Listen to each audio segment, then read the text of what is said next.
Movie का नाम है मिग्रेशन और इसके स्टार्ट में दिखाई गई है एक डक फैमिली जो बहुत ही हैप्पी हैप्पी अपने तालाब में रह रहे होते हैं।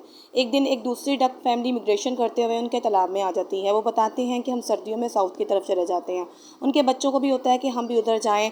पैम जो है मैक को कहती है कि लेकिन मैक जो है वो मानता ही नहीं, वो घर से बाहर जाने को खतरा समझता है। उसकी सोच बहुत नेगेटिव होती है। पैम और बच्चे बहुत ज़िद करते हैं, फिर वो मान जाता है और अपने कज़न अंकल डैन को लेके निकल जाते हैं। होता वही है जिसका उनको डर होता है। रास्ते में बहुत तेज़ बारिश होती है तो उन्हें कहीं छुपने की जगह चाहिए होती है।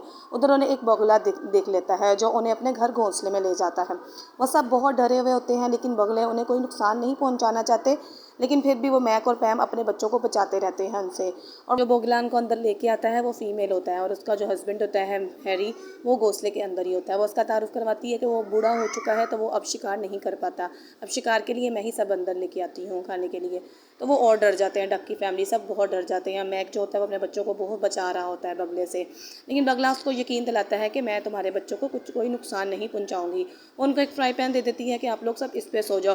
डैक कहता है कि ये कोई सोने की जगह तो नहीं है, लेकिन पैम कहती है कि नहीं, हम इस पे सो जाएंगे, कोई मसला नहीं, आप जाके अपना आराम करें। उनको ये होता है कि ये लोग सो जाएंगे बगला और उसके हैरी, तो हम यहाँ से निकल जाएंगे। लेकिन जो है वो बगला जो होता है वो उनके पास ही रहता है और रात को जैसे ही वो सो जाते हैं तो मैक जो होता है वो अपनी फैमिली को बोलता है पैम को कि यहाँ से निकलने की करो। जैसे थोड़ी सी रोशनी होती है वो फटाफट बाहर निकलने की करते हैं। जैसे ही वो बाहर निकलने की करते हैं तो बगला जो होता है वो देख लेता है कि ये बाहर निकलने जा रहे हैं और वो फटाफट उनके आगे आके फिर खड़ा हो जाता है, उनका रास्ता रोक लेता है। मैक बहुत ही मुश्किल से अपने बच्चों को उससे बचाता है और उसके बच्चे भी बहुत ज़्यादा डरे हुए होते हैं। और वो जो डैक है वो उसको बोलता है कि हमें मत खाइएगा, हमारे तो पर भी अभी अच्छी तरह किस तरीके से नहीं आए हैं। बगला तो उनको यकीन दिला रहा होता है कि मैं तुम लोगों को खाऊंगा नहीं, बस तुम लोग अपना सुबह होते ही बारिश वगैरह रुकेगी तो तुम लोग यहाँ से चले जाना, तुम आराम कर सकते हो यहाँ पे। लेकिन मैक जो होता है वो बिल्कुल भी यकीन नहीं करता, क्योंकि उसने हमेशा बच्चों को यही स्टोरी सुनाई होती है कि जैसे आप घर से बाहर निकलोगे तो बगले आपको खा जाएंगे। लेकिन ये कि बड़ी मुश्किल से वो अपने बच्चों को बोलता है कि इस रास्ते से आप लोग बाहर निकल जाओ। जैसे ही वो उससे बाहर निकलते हैं तो वो शहर में चले जाते हैं, वहाँ से वो उड़ान लेते हैं और उड़ते उड़ते वो किसी ऐसे शहर की तरफ पहुंच जाते हैं जहाँ पे बहुत बड़ी बड़ी बिल्डिंग्स बनी होती हैं। उसके साथ वो टकरा जाते हैं और अपनी उड़ान को वो काबू नहीं कर पाते हैं और ऐसे ही वो बिल्डिंग्स के साथ टकराते हुए किसी फैक्ट्रियों के अंदर से गुजरते गुजरते किसी कचरे के ढेर के अंदर जाके वो सब गिर जाते हैं। मैक जो है वो जाते ही अपने बच्चों के बारे में पूछता है कि सब बच्चे मेरे यहाँ पे पास ही हैं, और उसका पैम के बारे में पूछता है और पैम ऊपर से छत से उनको देख रही होती है कि तुम लोग भी इधर आ जाओ, और उसको बहुत अच्छा लग रहा होता है। वो बहुत खुश होती है कि हम तो बहुत अच्छी जगह पे आ गए हैं। दूसरी तरफ अंकल डैन है जो वो कबूतरों के झुंड के साथ उनकी लड़ाई हो रही है। बर्गर पे वो लड़ रहे होते हैं। अंकल डैन कहता है कि पहले मैंने देखा है तो ये मैं खाऊंगा, लेकिन कबूतर कह रहे होते हैं ये हमारा इलाका है तो यहाँ की हर चीज़ हमारी है। उनकी लड़ाई ख़त्म करने के लिए मैक जो है वो बहुत गलत अल्फाज कबूतरों के बारे में बोल देता है, उनको घटिया बदबूदार पंछी बोल देता है। और जो कबूतरों की सरदार है वहाँ पे वो आ जाती है, उसको बहुत ही गुस्सा लगता है। उसका नाम चंप होता है। वो कहती है इसको मेरे पास पकड़ के लाओ और मुझे बताओ इसने ऐसा क्या लफाज हमें बोला है और ये हमारे इलाके में क्यों आए हैं। वो बहुत गुस्सा करती है मैक पे और वहाँ पे भी पैम आ जाती है। पैम आके बोलती है कि ये वैसे ही बोल देता है, ये दिल का बुरा नहीं है, लेकिन ये ज़बान से कुछ भी ऐसे ही अल्फाज बोल देता है, ये मेरा शौहर है, मैं उसको जानती हूँ। लेकिन साथ ही साथ मैप ये भी कहती है कि क्या हम इस बर्गर को बराबर डिवाइड करके इस लड़ाई को हम ख़त्म कर देते हैं। और मैक और पैम और चंप जो होता है वो आपस में दोनों डिवाइड करने का स्कोर बोल लेते हैं और वो उसको 40-60 और करके एक दूसरे से डिवाइड कर लेते हैं। वो अंकल डैम को बोलती है कि अंकल डैम आप इसको अपना हिस्सा रख लें और कबूतरों को उनका हिस्सा दे दें। फिर चंप जो होती है वो उसको अपना तारुफ करवाती है और उनको बताती है कि बस मैं थोड़ा जज्बात में आके आप लोगों के साथ लड़ने लग गई, वरना मैं ऐसी नहीं हूँ, तुम लोग कहाँ से आए हो। तो वो बताती हैं कि हम रास्ता भूल चुके हैं, हमने साउथ की तरफ जाना था तो हमें उसका रास्ता नहीं आ रहा। तो चंप बताती है कि मेरा एक दोस्त है पैरट, वो बता सकता है कि आपने जिस तरफ को जाना है। तो वो उसको कहते हैं कि तुम जल्दी से हमें अपने दोस्त की तरफ ले जाओ। जैसे वो पैरट के पास लेके जाते हैं उसको एक शेफ़ ने कैद किया होता है और उसकी चाबी जो उसके पिंजरे की होती है वो शेफ़ के पास होती है। शेफ़ जो होता है वो बहुत ही गुस्सेल होता है, वो सबको बहुत ही गुस्से से रखता है और इसका डक की पूरी फैक्ट्री होती है, उसके पास डक जो है वो पका के रेडी करके दी जाती हैं। अब वो जो मैक होता है वो उसकी चाबी लेने के लिए उसके फैक्ट्री के अंदर चला जाता है। बहुत ही मुश्किल से उसकी चाबी जो होती है उससे लेने की कोशिश करते हैं और उसने वो उसको चाबी को कहीं हैंग किया होता है उसके वहाँ पे पैम भी आ जाती है मैक की मदद करने के लिए। मैक उसको मना करता है कि तुम्हें नहीं आना चाहिए था, लेकिन वो कहती है कि हम इकट्ठे आए हैं और सब हम मिलके जो भी करेंगे मिलके एक दूसरे की मदद करके ही करेंगे। तो वो उसकी पोंछ पे पाँव हाथ रखता है, तो वो अपने गैस वाले पाइप पे चढ़ के चाबी उतारने की कोशिश करती है। जैसे वो चाबी उतार रही होती है तो शेफ़ उनको देख लेता है कि ये कौन मेरे कमरे में आके मेरी चाबी को ले जाने की कोशिश कर रहा है। शेफ़ उनका पीछा करता है और वो बहुत ही मुश्किल से भागते भगाते हुए वो फटाफट से पैरट के पास चले जाते हैं, उसको जाके चाबी देने की कोशिश करते हैं। लेकिन मसला सारा ये होता है कि जैसे मैक उसको चाबी देने लगता है, उसकी चाबी उसके हलक से उतर जाती है, उसके गले में चले जाती है और वो उसको बहुत कहती है पैम के तुम इसको जल्दी से उगलो।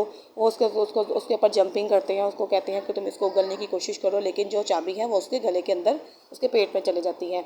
वहाँ पे चंपत आती है कि शेफ़ कमरे के अंदर दाखिल हो चुका है और जल्दी जल्दी से वो सब छुप जाते हैं। उसके छोटी बेटी के पास एक बैलून होता है जो उसने मैक ने उसको दिला के दिया होता है। जैसे वो उसको बैलून को लेके छुपे होते हैं, वो एकदम से बैलून की जो सारी वो फूंक होती है, उसकी हवा होती है, वो सारी उनके मैक के पेट के अंदर चली जाती है और उसके फटने की वजह से उसकी चाबी उसके मुंह से निकल जाती है। पैरट जो है वो जल्दी जल्दी से अपनी चाबी को वो खोलता है, लॉक को, वो सब आज़ाद हो जाते हैं, बाहर आ जाते हैं। वो उनको जो साउथ की तरफ लेके जाता है और रास्ते में उसकी छोटी जियोन जो होती है, डियोन, उसको वॉशरूम आ जाता है। वो अपनी माँ को कहती है कि मैं वॉशरूम करूँगी। उसकी माँ कहती है तुम उड़ते हुए कर लो, परिंदे तो उड़ते हुए कर लेते हैं, लेकिन वो कहती नहीं, मुझे कोई देख लेगा, मुझे तो आप लैंड करें, हम नीचे उतरें। जैसे इसको लैंड करने के लिए नीचे उतरते हैं तो वहाँ पे वो उसकी जो बेटी होती है डियोन, वो किसी को देख लेती है कि मम्मा यहाँ पे हमें कोई देख रहा है। वो उसको देखने के लिए आगे बढ़ते हैं तो उनको क्या देखने को मिलता है कि वहाँ पे एक डक्स का बहुत बड़ा एक फॉर्म बना होता है। वो डक के फॉर्म के अंदर चले जाते हैं, वहाँ जाके वो बहुत इंजॉय करते हैं, डक्स के साथ बहुत खेलते हैं, कूदते हैं। लेकिन जो छोटा डैक होता है वो जाके देखता है कि एक बहुत बड़ी गाड़ी आई हुई है जो उस शेफ़ की है। वो उस शेफ़ को देखता है, वो घबरा जाता है कि ये तो वही शेफ़ है जो जिसका डक्स का पूरा काम है और वो ये ज़रूर इन डक्स को नुकसान पहुंचाएगा जो फार्म के सारे डक्स हैं। वो जल्दी जल्दी जाके अपने बाबा को, मैक को, ये सारी बात बताता है कि ये जो है वो शेफ़ आ चुका है और सारी बतखों को लेके यहाँ से चला जाएगा। लेकिन वो जो बतखें होती हैं वो इनका बिल्कुल भी एतबार नहीं करती। वो समझती हैं कि हमें तो बहुत प्यार मिल रहा है, हमें सब कुछ खाने पीने को दिया जाता है, तो हमें वो शेफ़ भी यूं ही रखेगा। लेकिन जो फार्म हाउस है वहाँ पे तो वो उनको बड़े प्यार से रखा जाता है, तो वो सब उसके पीछे चली जाती हैं। वो जल्दी जल्दी जाके सभी बतखों को बहुत रोकने की कोशिश करती हैं, लेकिन कोई भी उसकी बात को नहीं समझता। तो वो जल्दी से जाके शेफ़ से उसको बचाने की कोशिश करता है। डेक जो होता है छोटा उसका बच्चा मैक का, अब वो जो है मैक उसको बहुत रोकता है कि तुम नहीं जाओ, तुम छोटे हो, तुम नहीं कर सकोगे। लेकिन वो कहता नहीं, मैं छोटा नहीं हूँ, मैं इन बतखों को मरने नहीं दूंगा, मैं शेफ़ से इनको लाजमी बचाऊंगा। वो जाके सारी बतखों को बोलता है तुम लोग नीचे उतर जाओ, ये शेफ़ जो है ये तुम लोगों को काट के पका के खिला देगा सब लोगों को। लेकिन वो यकीन ही नहीं करती उसका कि ये तो बच्चा छोटा ही ऐसे ही बोल रहा है। शेफ़ के हाथ में वो डेक्स आ जाता है और वो उसको बिल्कुल मारने की कोशिश करता है। डेक्स बड़ी मुश्किल से अपने आप को बचाता है। मैक आ जाता है, मैक देखता है कि वो उसका बच्चा जो है वो शेफ़ मार रहा है, तो जल्दी जल्दी से शेफ़ के ऊपर झपट जाता है ताकि वो अपने बच्चे को बचा सके।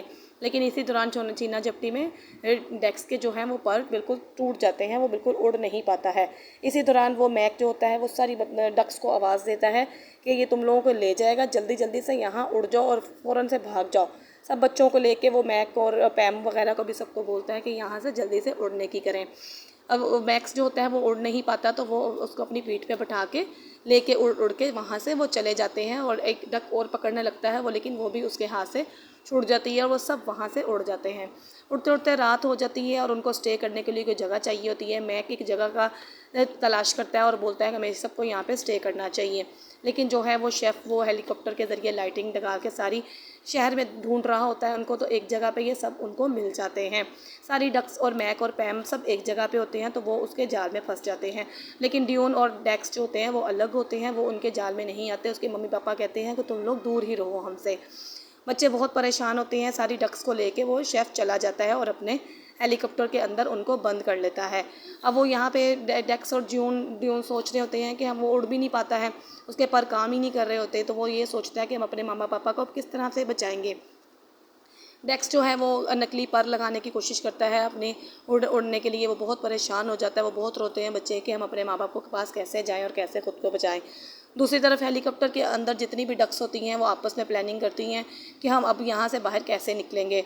डेक्स जो होता है, डेक्स को और पैम को और मैक को जो शेफ़ है वो अलग से एक पिंजरे में कैद करता है, क्योंकि उनको पता होता है ये दोनों बहुत प्लानिंग से चलते हैं और ये ज़रूर कोई ना कोई डक्स को अपनी प्लानिंग में लेके आएंगे। शेफ़ जो होता है वो उनको एक अलग से पिंजरे में कैद कर देता है। दूसरी तरफ जो है वो आपस में प्लान करते हैं कि अब हम यहाँ से किस तरह से बच के निकल सकते हैं। पैरट भी बहुत समझदार होता है। वो पैम और मैक को कहता है कि तुम लोग इस पिंजरे के अंदर आराम से बैठ जाओ, जैसे जैसे मैं तुम लोगों को बोलूँगा तुम लोग वैसे ही करना। और पैरट जो होता है वो मैक को और पैम को बोलता है कि तुम लोग जैसे डांस की शेप में चलते हैं ना, यूं यूं चलो, और चलते चलते तुम लोग जो हो उस बटन को प्रेस कर लो। उस बटन को प्रेस करना पड़ता है क्योंकि उस बटन के प्रेस करने से ये गेट खुल जाता है उसका हेलीकॉप्टर का।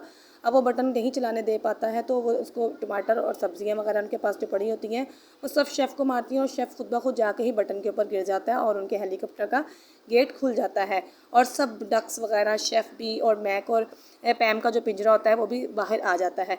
सब डक्स वगैरह तो उड़ जाती हैं, सब वो शेफ़ भी आ जाता है, लेकिन वहाँ पे उनके जो पैम और मैक के जो बच्चे होते हैं, ड्यून और डेक्स, वो भी आ जाते हैं और वो आके अपने माँ बाप को बचाने की पूरी कोशिश करते हैं।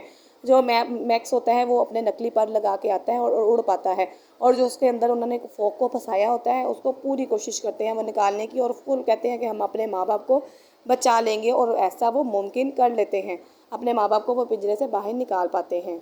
अब वो सब आज़ाद हो चुके हैं, वो बहुत खुश होते हैं, बहुत इंजॉय करते हैं। मैक अपनी पूरी फैमिली को अपने बाजुओं में ले जाता है और अपने डेक्स को, अपने बच्चे को भी वो रो के अपने बाप को मिलता है, बहुत खुश होते हैं। दूसरी तरफ पैरट जो है वो सब मिलके बत्तखों को मिला के बहुत ज़ोर लगाते हैं और वो भी पिंजरे को तोड़ के बाहर निकल आते हैं, वो भी आज़ाद हो जाते हैं। शेफ़ जो है वो सारा मंजर देख रहा होता है अपनी आंखों से कि ये बत्तखों का इतना आपस में इत्तेफाक है कि उन्होंने मुझे हरा दिया, मेरे इतने सख्त किस्म के लॉक वगैरह सब खोल के ये सब बाहर आ चुकी हैं। लेकिन इस टाइम वो सब आज़ाद हो चुके हैं। पैरट जो है वो अपने इलाके में लेके जाता है, अपने सब बिछड़े हुए दोस्तों को मिलता है और सबसे अपनी मुलाकात करवाता है। दूसरी तरफ जो मैक जो है वो पैम का बहुत शुक्रिया अदा करता है कि सब तुम्हारी वजह से मुमकिन हुआ, मेरी तो सोच ही बहुत नेगेटिव थी, मैं तो कभी भी बाहर ना लेके आता बच्चों को इसी खतरे की वजह से कि हम मारे जाएंगे, लेकिन तुमने मुझे हिम्मत दी, हौसला दिया और आज हम यहाँ पे आ सके। लेकिन पैम भी उसका शुक्रिया अदा करती है, नहीं तुम भी खुद बहुत अच्छी हो, तुमने ये हिम्मत की। सब इंजॉय कर रहे होते हैं, उनको सारे रास्तों का मालूम हो जाता है। इसी दौरान उनको एक और पेंगुइन की फैमिली मिलती है, वो उसको भी वहाँ पे वो भी बोलते हैं कि हम रास्ता भटक गए हैं तो अब हमें भी आप छोड़ के आओ। जो है वो अंकल डैन को मनाता है कि हमें इनके साथ जाना चाहिए, तो अंकल डैन फिर मान जाते हैं। स्टोरी से हमें ये सबक मिलता है कि हमें भी किसी भी काम से हिम्मत नहीं हारनी चाहिए, किसी भी खतरे की वजह से हमें पीछे नहीं हटना चाहिए। वीडियो आपको पसंद आई हो तो वीडियो में कमेंट और लाइक लाजमी करिएगा और सब्सक्राइब करना मत भूलिएगा। सब्सक्राइब लाजमी करिएगा और नेक्स्ट वीडियो देखने के लिए इंशाल्लाह ताला फिर हाजिर होंगी। जब तक अल्लाह हाफ़िज़।